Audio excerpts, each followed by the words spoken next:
He kōna ipurangi tēnei nā 4 and 5 films mo te reo irirangi o Aotearoa. May we boundlessly dream of possibilities beyond our wildest imaginations. I dream of a world where we can be our fluid selves. May we weave communities of support, compassion and active solidarity. I dream of a world where we can come together. May we walk into a future that is connected and thriving for all. I dream of a world where Māori people have got our land back. Where takatapui can be free. Where Indigenous knowledge is recognised. And as we heal Te Taiao, we naturally heal ourselves. My name is Kutia, and this is He Kākano Ahau, Season 2. Piki mai, kake mai. Nā Taonga tuku iho, nā tohu tohu I Waihotia e rātou mā. There is so much guidance and so many lessons in the knowledge that we have inherited from our tīpuna. In the last episode, we really heard about some of the ways that our mātauranga can be healing and empowering. But I'm left thinking about all the gaps. All those things that were intentionally destroyed as a result of colonisation. They were lost before our kaumātua had the chance to pass them on. So here we are, sifting through archives and cupboards at the back of Nan's house, going out and asking all of our pakeke these questions, acting like detectives as we try to get closer to all of the things that our tīpuna knew. When so much of our culture has been lost, it's totally understandable that we would want to protect what we have left. But a culture also needs to grow and innovate, and that's the work that really excites me. This episode is about the reclamation of the knowledge of our tīpuna, and we're going to meet just a few of the people doing that important mahi. I wanted takatapui to come home within themselves. And taking it to exciting new places. Can we shed some of these British oppressive cuffs we have on our sexuality? Just so you know, this episode does contain some kōrero about sex, so maybe don't listen with your nan or your children, unless you want a whole lot of questions. Car smells like chicken. We're still in Te Waiariki, but we've left the valley for Whakatane on the coast. We're off to see some of my mates. Well, I say mates. Let's go meet my friends I've never met in person before. My internet friends. Let's go.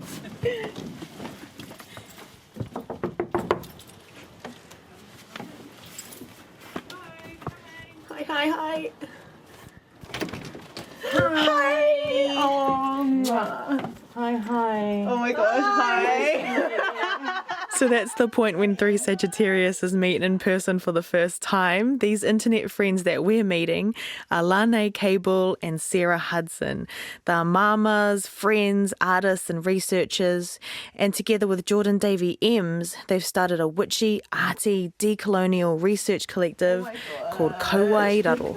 Oh yeah, this is my front door / studio. Nice, so people know that. I've been following Kawairaro on Instagram for quite a while and just watching in awe as they make all of these amazing paints and dyes and beautiful art objects, all with materials found in the Taiao. Oh, it's so beautiful. Yeah. When I walk into Sarah's house, I really don't know where to look. In front of me are these shelves and they're filled with pigments in so many different colours. To the left I see a cabinet filled with bones and plants, and the walls are covered in these beautiful artworks, and I mean, to be honest, I'm just in heaven. Isn't it amazing? It's amazing what you can do with earthy pigments. That one there, that all those colours from there. And Sarah shows me a painting of all the colours of the rainbow. that rainbow at the top. Cool. We gathered all them one day. This rainbow is painted with whenua colours they collected at a place called Te Ahioa. An abundant spot for kaimoana, which we always knew, but recently we've also figured out earth pigments and clays as well. One of my favourite things about following Kawairaro is seeing their weekly haerenga out to collect art materials. They call these Kauai Fridays. For the last year and a half, we have carved out our Friday mornings to be on the whenua, looking for earth colours. And it's also a time when we go and chat with people and visit them on their whenua. So today, I have the immense privilege of joining Ko Wairaro for one of their KR Friday trips to Te Ahiaua.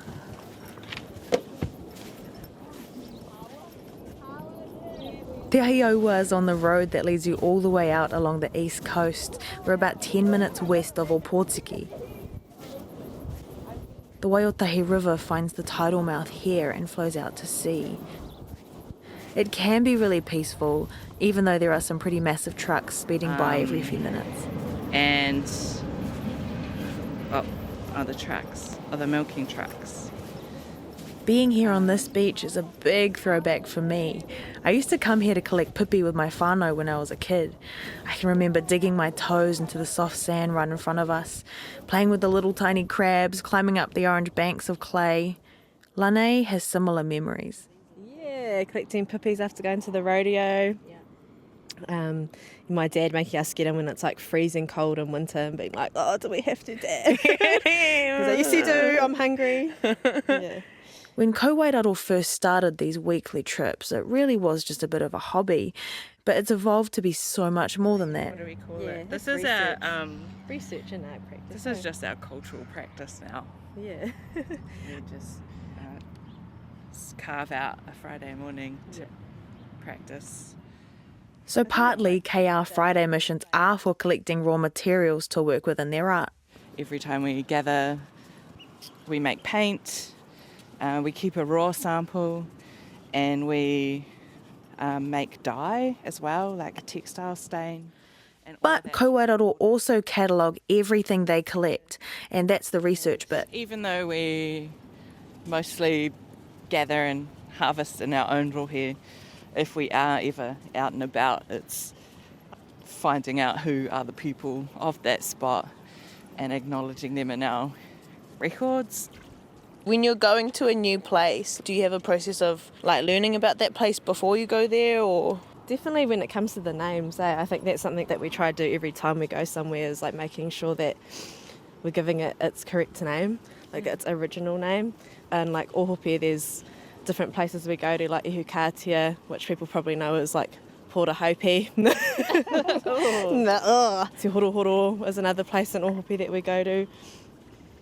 Shark Hole, that's Te Kopu o Te Ururoa, those names, and remembering them and making sure that you keep saying them. Yeah.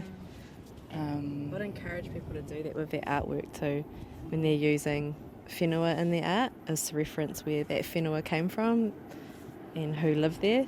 Because I think that it acknowledges those resources, but also brings it back to that this is a Māori material. We're Māori, contemporary Māori artists extending this really long lineage of creators who have used this material. So, yeah, show your whakapapa, show your work, mihi to them, and the whenua, yeah.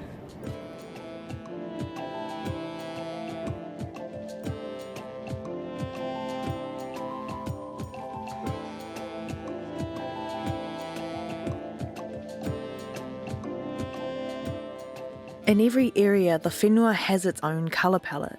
We've come to Te Ahiaua looking for orange, but Sarah's also got her fingers crossed for a little bit of green pigment. Lane's lined up a little workshop with some Ngāti Awa Kaumātua. So we need some material to make some paint with them. It doesn't take too long to find our orange. Yeah, that's the one. Do you want to feel how smooth it is? It's like kind of slippy. Yeah. That's clay. Such a bright orange too, eh? That's beautiful. The clay is soft and squishy and slimy, and touching it I kind of feel like I'm back in Kohanga again.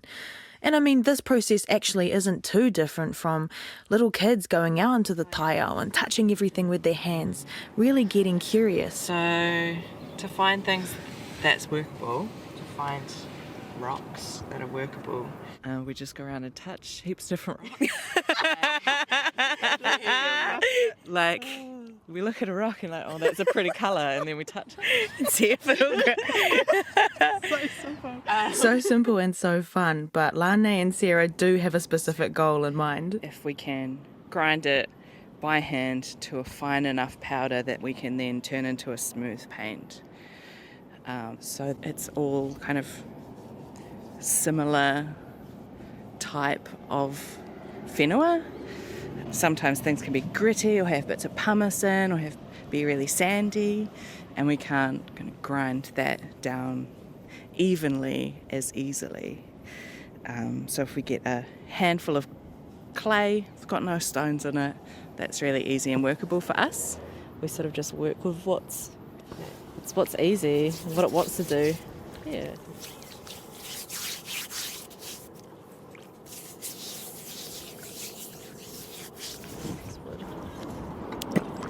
And Sarah's actually got like some kind of bone right now. I've got a bone because to save my fingernails from scratching on all rocks, I can scratch my bone on the rock and to see if it's soft or hard.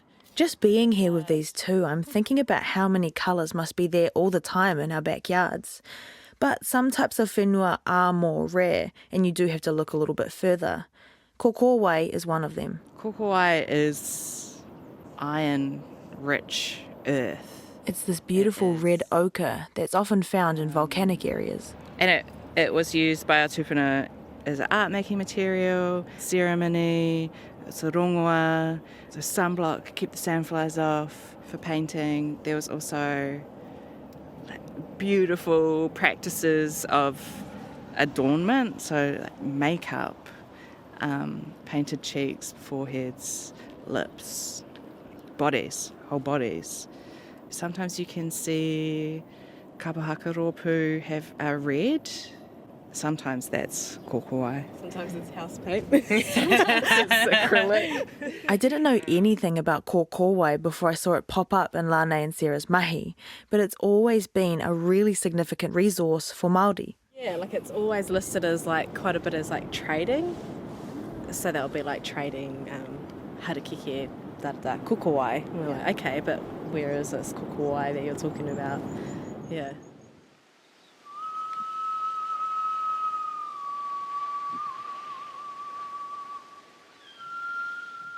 You've probably heard the pūrākau about the creation of He Kākano Ahau. She was our first person, first human. The first wahine made by tāne from the red earth at Kurawaka.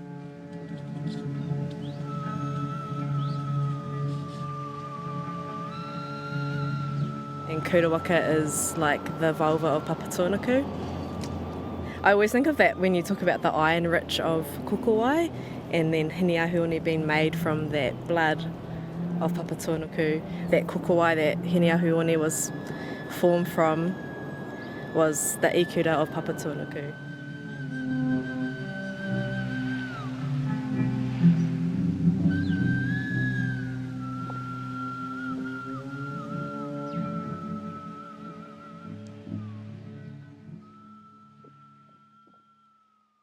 As well as getting down on the taiao, the Kauwairaro Collective also do things like combing through old books, listening to pūrākau, scouring through old government documents that list trade resources, all in the hopes of rediscovering a new piece of knowledge.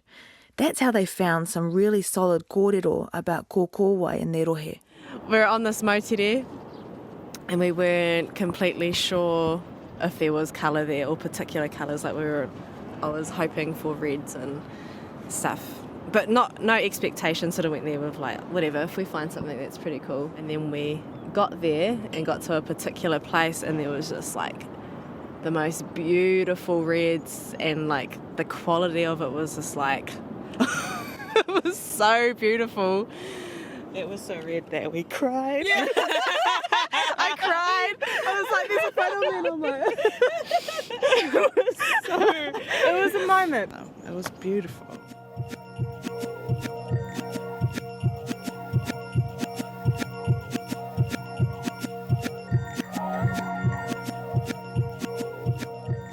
I think it's like the abundance, it's not just like, we're not talking about just the tile or like the clay, it's like from people as well, like the mātauranga that we've been given or people who have shared with us is like, yeah, there's been many sitting there and we're just like crying crying from all of their sharing or like what they've given us, or come away going like, whoa, did we really sit at their feet and get to listen to that? Yeah, there's like a bit of a whakanoa afterwards sometimes, because it's like, whew, that was a lot. These wahine really do feel like the coolest detectives you will ever meet. The deeper they go into the research, the more they learn, and the more they can connect new knowledges with stuff that they already know. Sarah tells me about the people who lived on her whenua way back in the day. Yeah.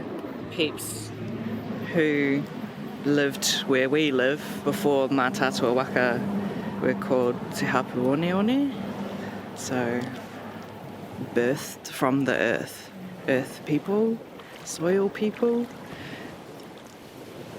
Yeah, I really like the lineage. The lineage of kokowai and or just oni or just clay and dirt in general.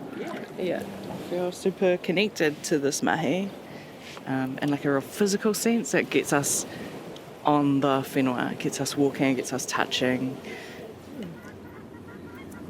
Good shit. Neat. Yeah. We'll come back to the beach, but now it's time to go meet someone else. Because reclamation mahi is happening all over the country. And there's another cool example of it in Te Whanganui Tara. A little while ago, I got to go see the most incredible show. And the curtains literally hadn't even raised yet. And these crowds were going insane. Brown people. Brown people. Oh my gosh. But it was so good. It was this dance show called He Tangata, directed by the person we're meeting now, Jaden Rudawhi. And every single Takatapui person ever was there, you know, of all generations. It was a big whānau gathering. Yeah. The show kicked off the 2021 Wellington Pride Festival, which Jaden was also the Takatapui arts director for. Ko hini raki te maunga, ko roto kakihi te awa, ko mamari te waka, ko te uriotai te hapu, ko te rarawa te iwi, ko moruhu te marae, ko Jaden Rudawhi e tōku ingoana. My pronouns are they, them. Jaden is a director, choreographer and artist and part of Wellington's absolutely stunning Takatapui community. But Jay wasn't always super connected to te ao Māori. Having all of those stereotypes that were around Māori, I really tried my hardest to be Pākehā, and for so long. And it wasn't until I moved down to Wellington and met some of our beautiful whānau down here that I was introduced to the word Takatapui. If you've never heard the word Takatapui, it's a really cool example of knowledge reclamation. In a dictionary of te reo Māori from 1832, Takatapui is defined as an intimate companion of the same sex. This word was reclaimed in the 80s by some of our Takatapui pakeke, and today is embraced by many Māori who identify with diverse sexes, genders and sexualities. That is always something that defines me and defines my art as Takatapui, because it makes complete and perfect sense of who I am as a person. What I love most about the word Takatapui is that, as well as encompassing these diverse sexes, genders and sexualities, it's also emphasising our whakapapa Māori. I'm acknowledging both my gender identity and my whakapapa at the same time, woven together as I move through this world. It's so nice to have something that I can explain to myself that's what I am.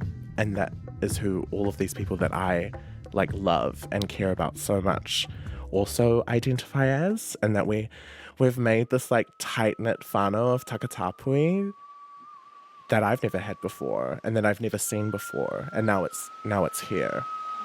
It's beautiful.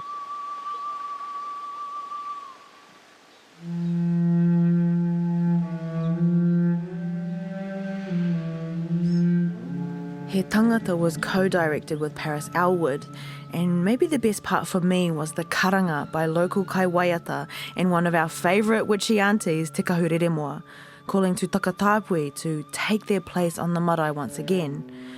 We know that there are these colonised whakaaro about sexuality that have really influenced how some of our people see Takatapuitanga, and these days unfortunately many Takatapui do still feel out of place on their own marae. But of course, Takatapui have always been here. The very existence of this word gives us a clue of that. There are taonga and museums here and overseas depicting Takatapui stories. We only have to look to the Pacific, where we see so many diverse, queer Indigenous identities to know the truth. But along with colonisation came Christianity, and the idea that heterosexual and cisgender were the only two ways to be. The whole reason that we don't have our stories is because of colonisation. I had to show colonisation, because that's an important part of our whakapapa. We're not able to decolonise without reflecting on colonisation and the impacts that it has had on us. I hadn't seen myself represented in a way that I would like to see myself. I didn't see Takatapui ever. There was no stories about me. There was no stories about us. And I felt that was like a necessary thing that had to be showcased, because we've always been a part of Te Ao Māori. So why are we not here like all the other stories? And so then I basically just kind of thought about the creation of Takatapui, like who are we? What is the essence of our wairua? Where did we like receive our mauri from?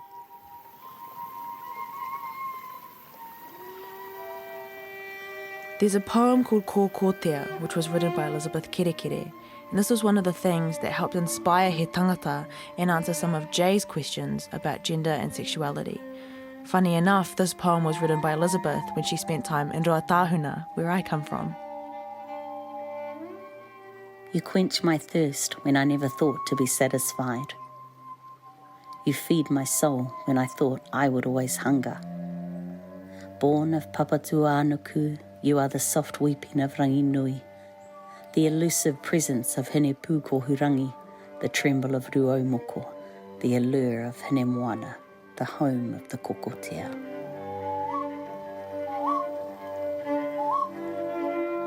You were born of Papatuānuku, you were the soft weeping of Ranginui. Like, those words were in such a spiritual way, so connected to me and my whakapapa, that it just made perfect sense that this would be the way that I would continue on this story from this little poem. Being in that room seeing He Tangata was honestly one of the most healing experiences for me and everyone else in the audience. It was tense and emotional, but tender and inspiring. And there was this amazing voguing scene that had the whole crowd screaming. It really brought something home for me that I've been thinking about a lot lately, that the work that we do has two parts to it. Yes, we need to investigate, criticise and bring down all of these harmful structures that we know originate in coloniser whakaaro, things like homophobia and transphobia, which are not natural within Te Ao Māori.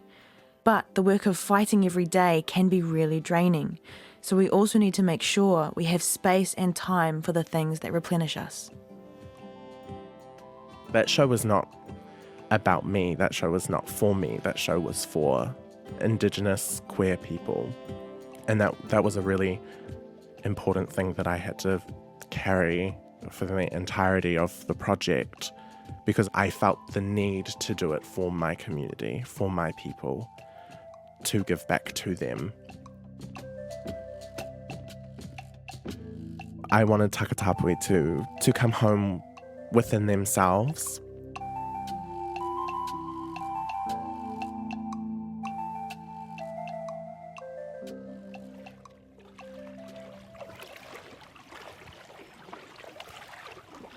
Back at Te Ahiowa with Sarah and Lane, our kōrero turns to the tawhmahi as well. Do we get angry? Do we get to get rage out? Yes, we do. Surely. Yeah, because sometimes we drive past and we can see colours over the fence or up in the cliffs or on farmland, but we can't get to those colours. You know, we don't have access to that land to gather and harvest. So that's, we do get a bit salty about access to whenua.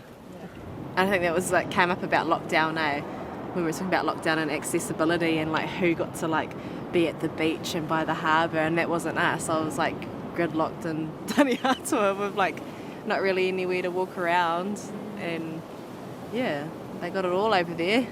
Don't get there anymore, eh? Talk about reconnecting with your whenua when you're surrounded by multi-million-dollar homes that you will never be able to afford to occupy those lands again. You know, that's tough.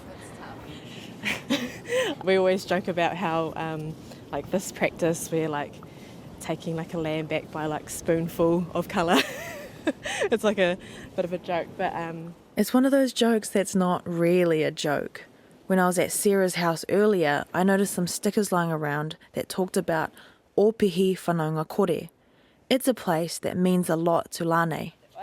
it's like a 30-year fight. My hapu's been a part of that since the 80s.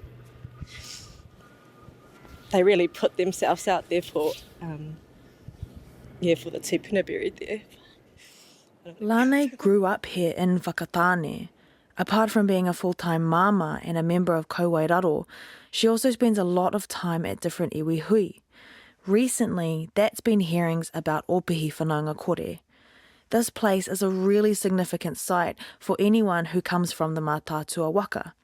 It's a sandy spit across the river mouth from Whakatane town centre. There are old urupa there where tīpuna are buried, and the site is also used for burials today. Developers want to put housing on there, including a retirement village. Ngāti Awa are very much opposed to this because it is a wāhi tapu. Developers say they're not building directly on the urupa, but as Lane sees it, their urupa extended from the end of the spit all the way to the nearby suburb of Coastlands.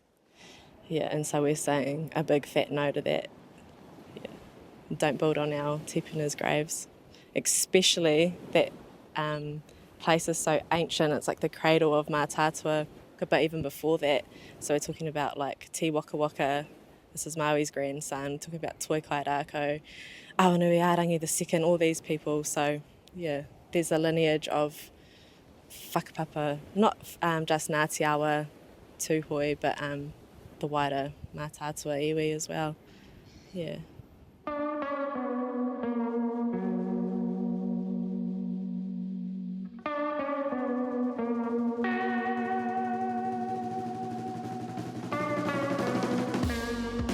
You can hear in Lane's voice how hard this stuff is, but like so many others, she is determined to keep fighting.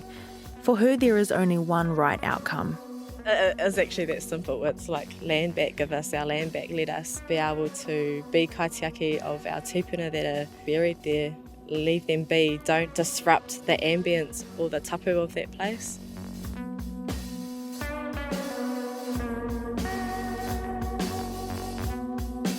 It's getting a bit windy, so we head back to the car park and jump into Sarah's van.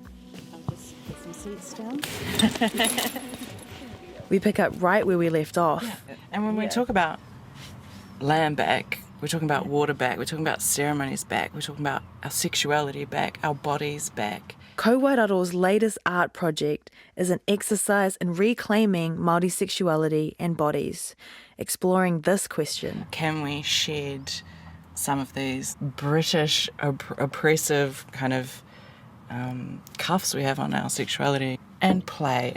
They're doing this in the form of a zine called Paru. Paru is like really, it's us getting naked in the tile and taking photos and like cackling with our mates and like having ideas and trying them in a really safe space surrounded by women.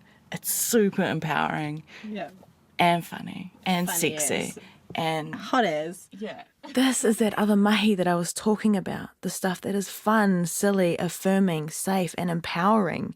And I think it doesn't get as much credit as it's due. Sometimes I think the most empowering thing you can do is to just be a bit crack up with your mates. Like, honestly, when we found that spot of red, Yes. where that was so red, and we cried, it was about that big. We all put our fingers in it, and like it was wet, and it was kind of a spiritual experience, right? But we were also cracked up because We're talking about the fingers in the hole. And it was like brought back that like pūrākau of Tāne trying to have sex with Hene Ahuoni, and he's like trying to find which hole to put his uri in. Classic. Yeah, they never know. Sarah and Lane actually cop a bit of flack for paru from some of their friends in whānau, which, like, I get it. It's funny as. on my t-shirt today it says horny for land back. It's written in Old English font, so Old English can read it. So horny for land back. Give it all back. Yeah. It's interesting that they get teased when, as I said earlier, our people are not shy about talking about this stuff. Anyone who's been on the marae listening to the stuff that our nannies and koros say knows this. You know, like the nannies when they're talking about it and talking about like their husbands and yeah. My nanny had 14 kids. You know, they don't just come out of nowhere. Like, it's a practice in itself. It's like It's a full catalogue of mahi right I was thinking Yeah. of like polyamory and like my koro, my great grandfather, he had kids sort of like all over the show, but he always had like a wife, but he always had girlfriends as well.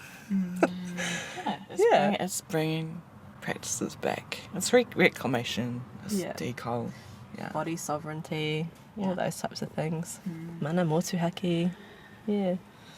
Yeah. It's just a bit awkward when your cousins give you shit for it. It feels so nice just sitting all together in this cramped van, having a kōrero about Māori sexuality in this way, having a bit of a witch cackle about the whole thing. But then Lane says this. That there's lots of like really conservative Māori out there, and I think that comes from Christianity, and I think Christianity is a best friend of colonisation. It makes me think of Jaden. A lot of our whānau are still in that colonised kind of thinking. And for some, that will be really hard to unlearn from and heal from. And maybe that won't happen for a long time. But we just got to keep reminding, keep pushing those stories, those kōrero out to all of our whānau. Because I feel that sometimes we're in this bubble in our hapu where we feel like, oh yeah, everything's good, everything's real cool, like we're like learning our whakapapa, we're having these beautiful kōrero about like being Māori, being takatapui, and then we step outside of that bubble and we realize that we're actually not on the same level of thinking as some of our other whānau.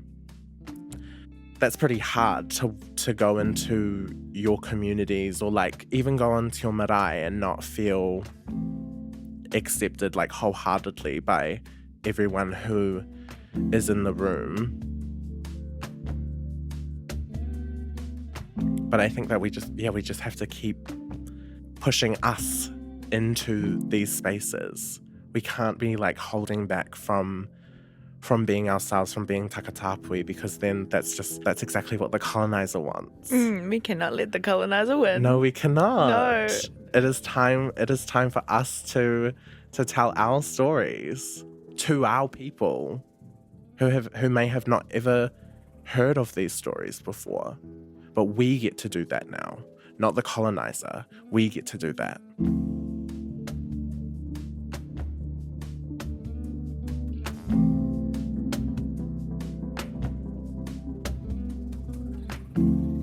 What might our world be like if takatapui babies could grow up seeing themselves actually really reflected in their culture? Just seeing how Jay put together He Tangata reminded me how important this all is, to see yourself reflected in the world around you. I dream of a world where takatapui are woven harmoniously together with te ao Māori.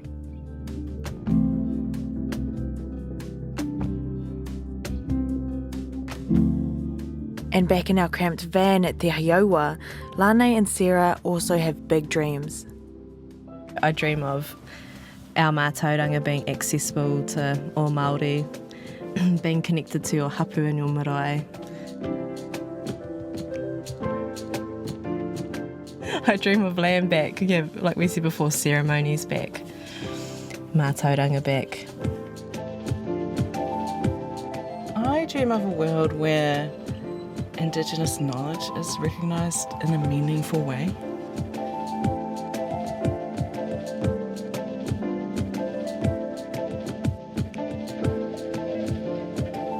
I dream of the fall of capitalism.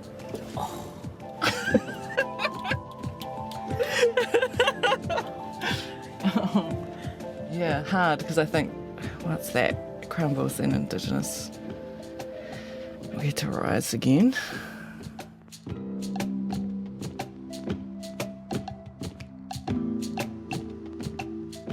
Piece by piece, our people are taking back all the knowledge that our tīpuna left for us, wearing it anew. There are all the ways that we respect and uphold cultural tradition, and there are also all the ways in which we grow and make things exciting and reflective of the world we want to live in today. I'm so grateful for the likes of Lane and Sarah and Jay. Their work helps me understand myself. They're creating taonga, carving waka that can carry us into the future.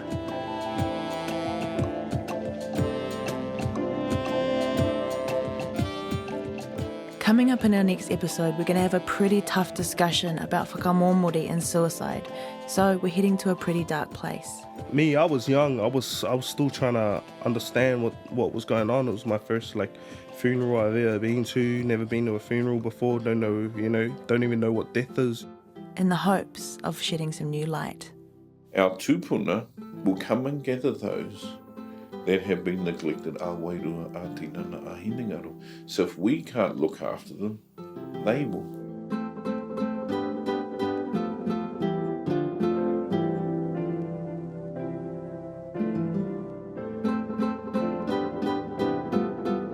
He Kākano Ahau was hosted, produced and co-written by me, Kahukutia. Melody Thomas is the other co-writer and producer for the series. She also edited with the help of Kirsten Johnstone. Big mihi to our production assistants, Tahira Maio Nahi, Briar Pomana, India Logan Riley, Rebecca Parangi. Our accounts manager is Alison Pearce. Our reo advisor is Jamie Tehuia Cowell. Mark Chesterman is the series engineer, and Ursula Grace and Francis Morton are the executive producers.